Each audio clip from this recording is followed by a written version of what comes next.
In the bitter winter of 1885, when the train pulled into Cedar Ridge, Montana, passengers glimpsed something that would haunt them forever.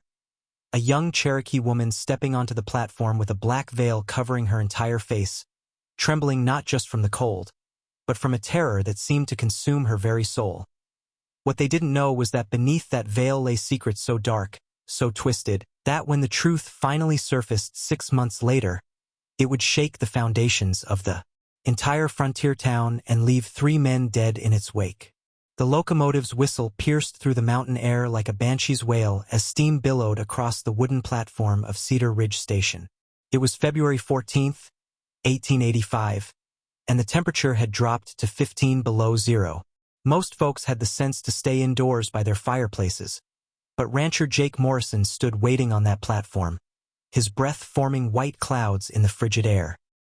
He clutched a crumpled telegram in his leather-gloved hand, the paper nearly frozen stiff from the cold. Jake was a man of 32 years, tall and broad-shouldered, with calloused hands that spoke of decades working cattle across the Montana plains. His ranch, the Double M, stretched across 2,000 acres of prime grazing land. But despite his success, loneliness had driven him to place an advertisement in the Denver Post seeking a mail-order bride. He'd received only one response from a woman named Sarah Crowfeather, who claimed to be 23 years old and of Cherokee descent, living in Oklahoma Territory. As the train cars lurched to a stop, Jake scanned the few passengers who disembarked. Most were traveling salesmen or drifters heading further west. But then he saw her. A slender figure draped entirely in black, from her woolen coat down to her button-up boots. But what struck him most was the thick black veil that concealed her face completely, hanging down past her shoulders like a funeral shroud. She moved with hesitation, each step calculated and careful, as if she expected danger from every shadow. In her hands, she carried a single worn carpetbag and what appeared to be a small wooden box, which she clutched against her chest like a precious treasure. Jake approached slowly, removing his hat out of respect. "Miss Crowfeather?" he called out, his voice barely audible above the wind that howled through the station. She turned toward him, and though he couldn't see her face, he sensed her studying him through that dark barrier. When she spoke, her voice was soft, almost musical, with just a trace of an accent he couldn't quite place. "You are Jake Morrison?" she asked, and he noticed her hands trembling as she spoke. "Yes, ma'am. Welcome to Cedar Ridge." He gestured toward his wagon. "I've got warm blankets and a heated brick for the ride to the ranch. It's about an hour's journey." She nodded silently and followed him to the wagon. Jake helped her up onto the wooden seat, noticing how she flinched when his hand briefly touched her arm, even through the thick fabric of her coat. As they rode through the snow-covered wilderness toward his ranch, Jake tried to make conversation, but Sarah responded only in brief, guarded sentences. "The winters here can be harsh," he said, glancing sideways at her veiled profile. "But spring comes early, and the wildflowers cover the valley like a painted canvas." "I am accustomed to harsh conditions," she replied simply. "Your letter mentioned you lost your family. I'm sorry for your troubles." At this, Sarah's entire body seemed to tense, and she clutched that wooden box even tighter. "Some losses are better left buried, Mr. Morrison." When they reached the Double M Ranch, Jake was surprised to see his foreman, Tom Bradley, waiting on the front porch with a rifle across his knees. Tom was a grizzled man in his 50s who'd worked for Jake for over a decade, and he wasn't easily spooked. "Boss," Tom said, his eyes fixed on Sarah as she climbed down from the wagon. "We had visitors while you were gone. 3 men on horseback, asking questions about any new arrivals to the area. Didn't give their names, but they weren't friendly types." Sarah went rigid at these words, and Jake noticed her hand move instinctively to her throat, where he glimpsed what looked like a scar beneath the edge of her veil. "What kind of questions?" Jake asked, though he had a growing suspicion the visit was connected to his new bride. "Wanted to know if we'd seen a Cherokee woman. Said she might be traveling alone, might be hurt or sick. Offered $100 for information about her whereabouts." Sarah made a small, strangled sound, and Jake saw her sway slightly on her feet. He reached out to steady her, but she pulled away from his touch. "I need to rest," she whispered. "Please." Jake showed her to the guest room he'd prepared, noting how she immediately went to the window and peered out through the curtains, scanning the horizon as if expecting to see riders approaching. She set the wooden box on the bedside table and kept her hand resting on its lid. "Sarah," Jake said gently, "if you're in some kind of trouble, I need to know. This is my land, my home, and I have people depending on me to keep them safe." She turned toward him, and for a moment, he thought she might lift the veil and reveal whatever she was hiding beneath. Instead, she spoke in a voice so quiet he had to strain to hear her. "There are men who wish me harm, Mr. Morrison. Men who believe I possess something that belongs to them. I had hoped distance would protect me, but it seems they have followed me even here. What do they want from you?" Sarah was silent for a long moment, her fingers tracing the edges of the wooden box.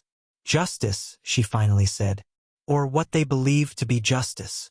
That night, Jake lay awake in his room down the hall, listening to the sounds of the old ranch house settling in the cold. Around midnight, he heard soft footsteps in the hallway and the creak of the front door opening. He rose and looked out his window to see Sarah's dark figure moving across the yard toward the barn, still wearing that concealing veil even in the darkness. Curious and concerned, Jake dressed quickly and followed her. Inside the barn, he found Sarah kneeling beside his favorite horse, a gentle mare named Buttercup, whispering to the animal in what sounded like Cherokee. The horse, usually skittish around strangers, seemed completely at ease with Sarah's presence. "You have a way with animals," Jake said softly, not wanting to startle her. Sarah turned, and in the dim lantern light, he caught a glimpse of something beneath the veil, what looked like terrible scarring along the left side of her face. "Creatures recognize pain in others," she said. "They understand when someone has been hunted." Jake knelt down beside her, careful to maintain a respectful distance. "Sarah, I meant what I wrote in my letters. I'm looking for a partner, someone to build a life with, but I can't protect you if I don't understand what we're facing." For the first time since her arrival, Sarah's voice carried a note of hope. "You would protect me? Even not knowing what I may have done?" "I don't believe you've done anything wrong," Jake said firmly. "I've seen guilty people and I've seen victims. You're running from something, not toward it." Sarah was quiet for several minutes, stroking Buttercup's neck. Finally, she spoke. "My real name is Sarah Crow Feather, but I was not born in Oklahoma Territory. I was born in North Carolina before the removal. My family was among the last to be forced west on what your people call the Trail of Tears." Jake nodded, familiar with that dark chapter of recent history. "We settled near Tahlequah in what became Indian Territory. I married young to a man named Joseph Ridge, who was part white, part Cherokee. He had connections with government officials and traders, and he used those connections to build wealth for our people." Sarah's voice grew darker as she continued. "But Joseph discovered something he shouldn't have. Documents that proved certain government officials were stealing money meant for Cherokee families, selling supplies intended for the reservation and pocketing the profits. Hundreds of our people died from starvation and disease because of this theft. What did he do with this information? He tried to use it to protect our people, to demand better treatment. But the men involved, they had too much to lose. One night, they came to our cabin." Sarah's voice broke, and she pressed her hand to her throat again. "They killed Joseph, and they tried to kill me. They set the cabin on fire and left me for dead." "The scars," Jake said quietly. "I survived, but barely. A traveling preacher found me and nursed me back to health. But my face," she touched the veil. "The fire took more than just my beauty, Mr. Morrison. It took my voice for months, my ability to trust, my faith in justice. But you escaped. You made it here." Sarah opened the wooden box she always carried, revealing a collection of official documents, letters, and what appeared to be a ledger book. "I took Joseph's evidence. Before they burned the cabin, I managed to grab this box. These papers prove everything: names, amounts, dates of the thefts. But they also make me the only witness to their crimes." Jake examined the documents by lantern light. The names he saw made his blood run cold. These weren't just local officials, but men with connections reaching all the way to Washington, D.C. Sarah, this is bigger than I realized. These men won't stop hunting you as long as you have this evidence. I know. That's why I've been so careful, why I hide my face. I thought if I could disappear completely, become someone else, they might give up searching. The men who came here today, do you think they're the same ones? Before Sarah could answer, they heard the thunder of approaching hoofbeats. Jake quickly extinguished the lantern and moved to the barn door, peering out into the darkness. 3 riders were approaching the ranch house at full gallop, and even in the moonlight, Jake could see they were armed. "Stay here," he whispered to Sarah, but she shook her head. "They're here for me. I won't let you and your men die for my sins." "These aren't your sins, Sarah. You're the victim here." The riders had reached the house, and Jake could hear them shouting for him to come outside. Tom's voice called back from somewhere near the bunkhouse, and Jake realized his foreman was already positioning himself for a fight. "Morrison," one of the riders yelled. "We know you've got the Cherokee woman. Send her out and nobody gets hurt." Jake looked at Sarah, who had gone pale even behind her veil. "Who are they?" he asked. "The tall one on the black horse. That's Marcus Whitfield. He was the territorial administrator responsible for distributing supplies to the reservation. The heavy-set man with the beard is his brother, Carl. I don't recognize the third man." Jake's mind raced. He had 3 ranch hands on the property besides Tom, but these men were clearly professionals, probably hired guns brought in to finish what they'd started in Indian Territory. "There's a root cellar behind the house," Jake said. "You could hide there until this is over." "No." Sarah's voice was stronger now, filled with a determination that surprised him. "I've been running for 2 years, Mr. Morrison. I'm tired of being afraid."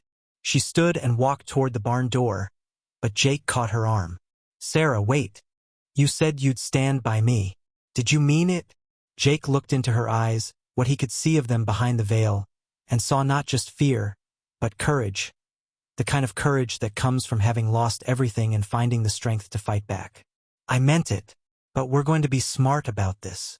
Jake quickly outlined a plan. Tom and the other ranch hands would create a diversion from the bunkhouse, making it appear that Sarah was hiding there. Meanwhile, Jake and Sarah would circle around behind the main house and try to reach the telegraph office in the barn loft, where Jake could send messages to both the territorial marshal and the military fort 30 miles east. They put the plan into action immediately.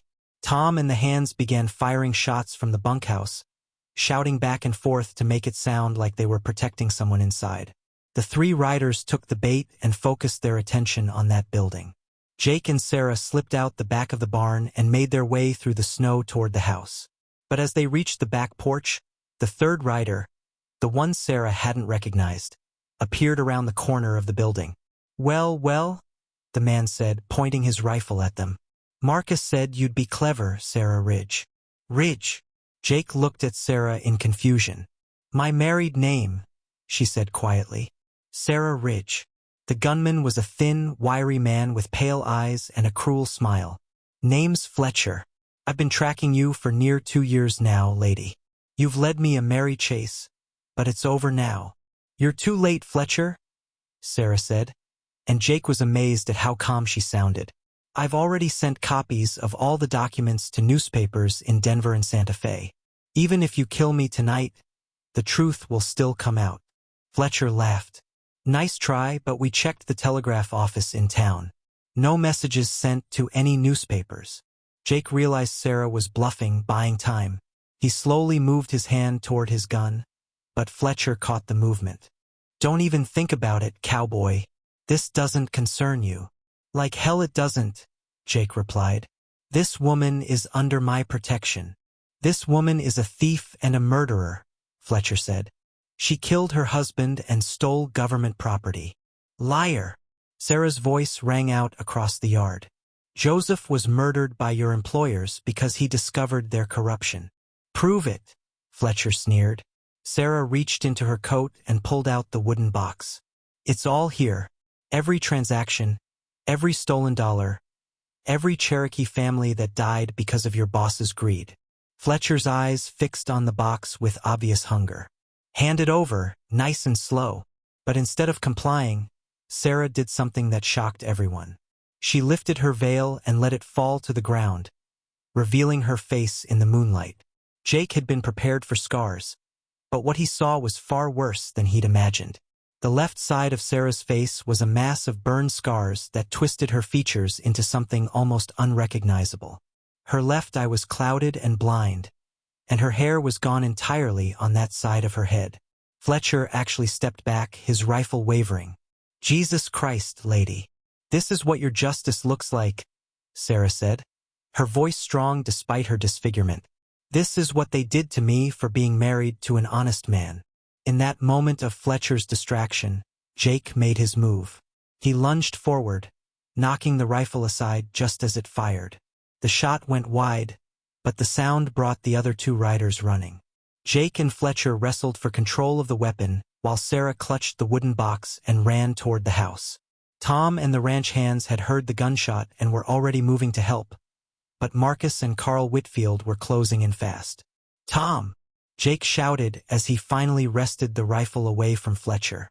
"Protect the woman." Tom didn't hesitate. He stepped into the yard with his own rifle and put a warning shot over Marcus Whitfield's head. "That's far enough, mister." Marcus reined in his horse, his face twisted with fury. "You don't understand what you're interfering with, old man. That woman is a criminal."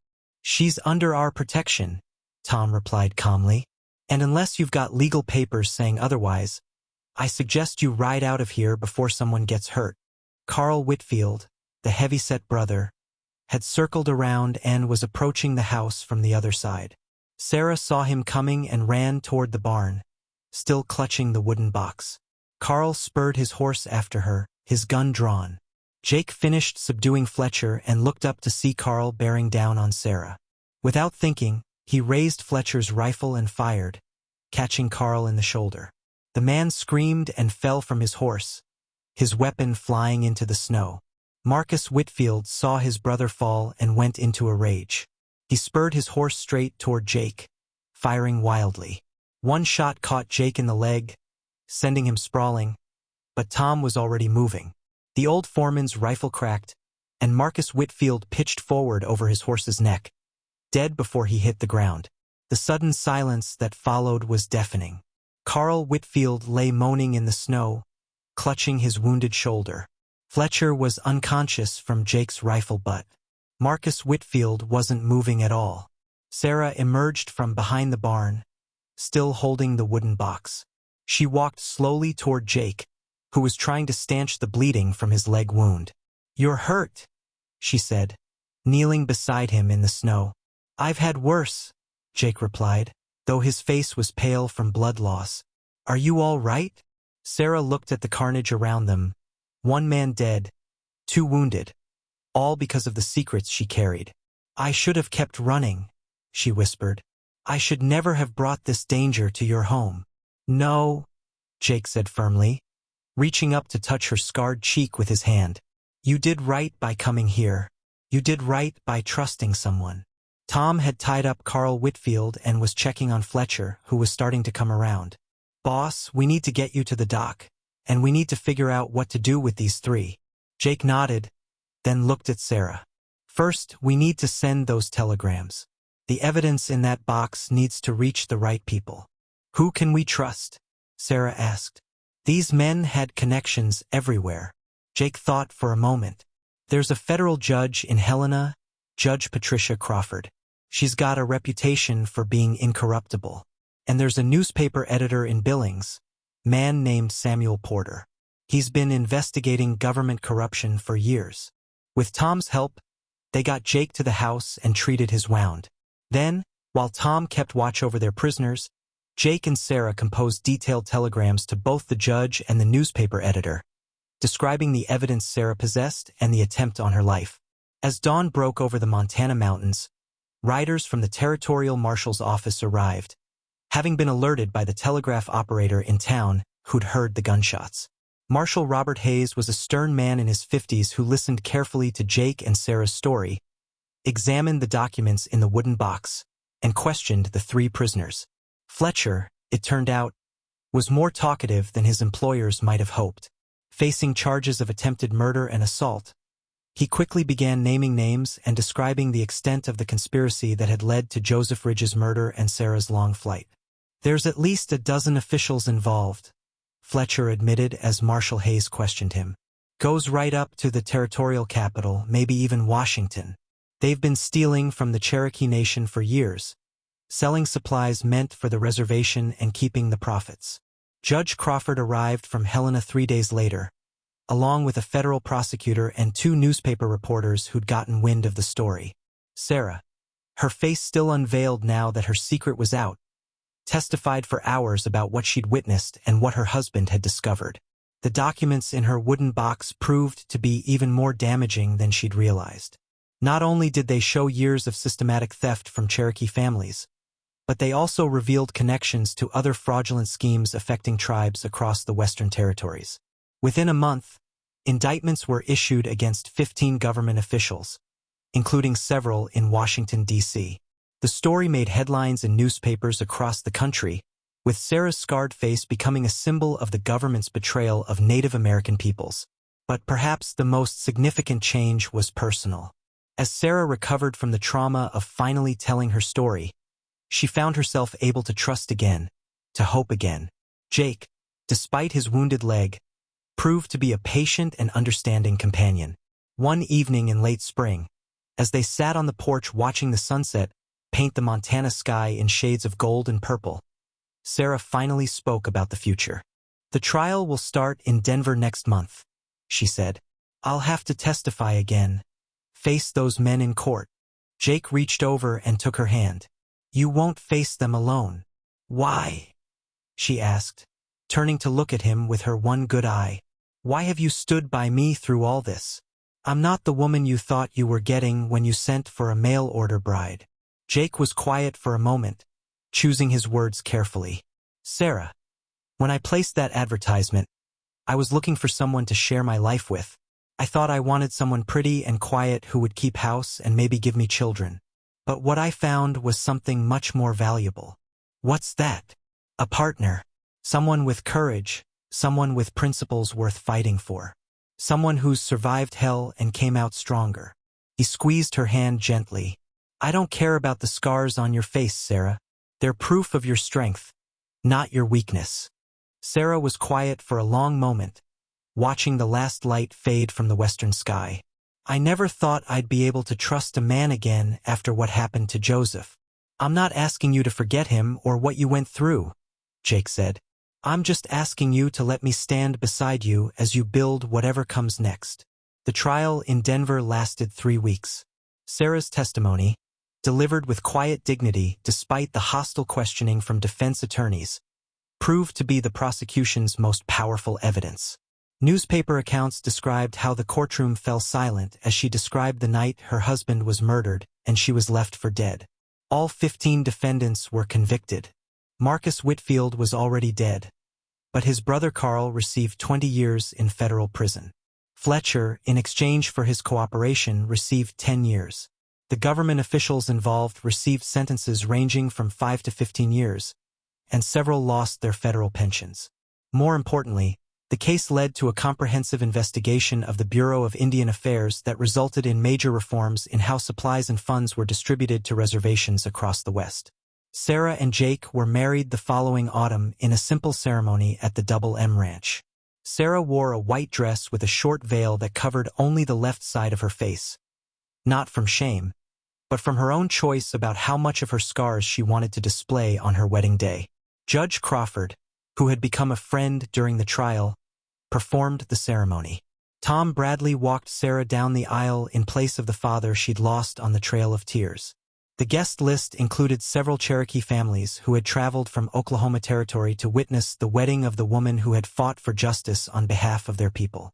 In her wedding vows, Sarah spoke of finding not just love, but redemption. The chance to turn her suffering into something meaningful, to ensure that her husband's death had not been in vain. Jake's vows were simpler but no less heartfelt. "I promise to stand by you always, in whatever battles may come, for as long as we both shall live." As winter approached, Sarah discovered she was pregnant. The news brought her a joy she hadn't felt since before that terrible night in Indian Territory. But it also brought fears. Would she be able to love a child despite her own trauma? Would a child be able to love her despite her disfigurement? Jake sensed her worries and addressed them with characteristic directness. "Sarah, this child will be lucky to have a mother who knows what it means to fight for what's right, who understands that real beauty comes from courage and compassion."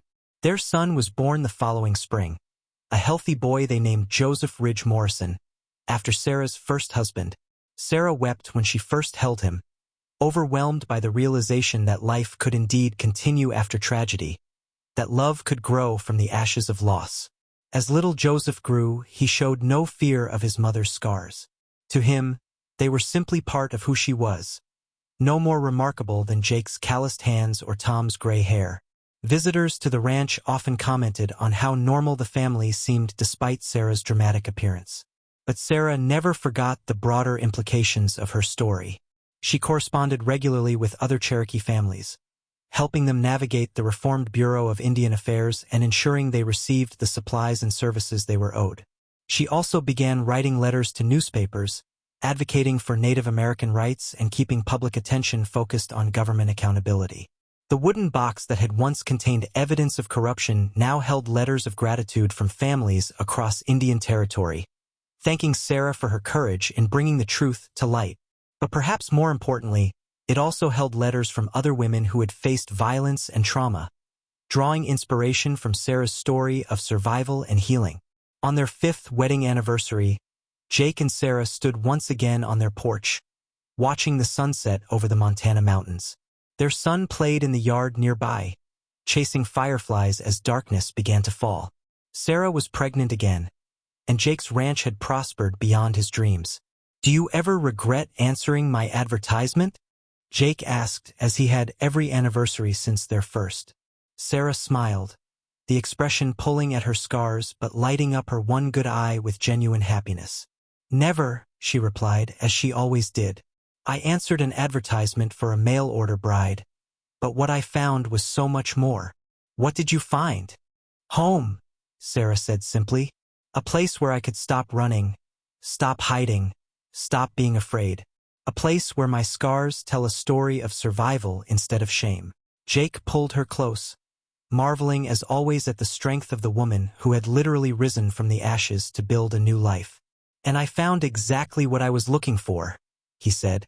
"A true partner." As they stood there in the gathering darkness, Sarah reflected on the journey that had brought her from that terrible night in Indian Territory to this moment of perfect peace. She had learned that healing didn't mean forgetting, that strength could grow from trauma, and that sometimes the most beautiful love stories began with the deepest pain. The Cherokee woman who had stepped off that train in Cedar Ridge, Montana, trembling with fear and hiding behind a black veil, was gone forever. In her place stood Sarah Ridge Morrison, wife, mother, and advocate, still scarred, but no longer broken, still fighting, but no longer alone.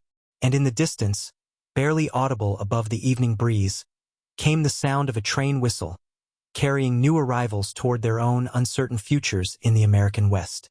But for Sarah and Jake Morrison, the future was no longer uncertain. They had found each other, they had found their place, and they would face whatever came next together, just as Jake had promised on that cold February night when he first said, "I'll stand by you always."